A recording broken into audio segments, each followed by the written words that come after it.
মুখের কথায় হয় না দাদা, বলিদানে অনেক পরিশ্রম হয়, অনেক যারা বলিদানে যোগদান দিয়ে থাকেন অনেক ক্লান্ত হয়ে পড়ে।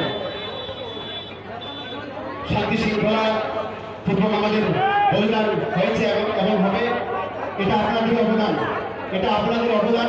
আপনারা আমাদের শান্তি শৃঙ্খলা বজায় রেখেছেন, তার জন্য এই পুজো কমিটির পক্ষ থেকে এবং মজুরনবী গ্রামের পক্ষ থেকে আপনাদের সম্মানকে জানাই অসংখ্য অসংখ্য ধন্যবাদ। আমার পুরোটা বলিদান শুরু হয়ে গেছে।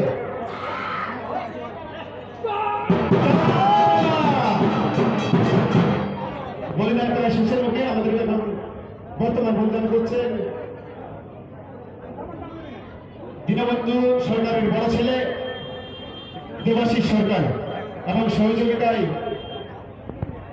কৃপাশক্তি সরকারের বড় ছেলে সচিন সরকার ও জগবন্ধু সরকারের বড় ছেলে সৌরভ সরকার, সেনাসি সরকার।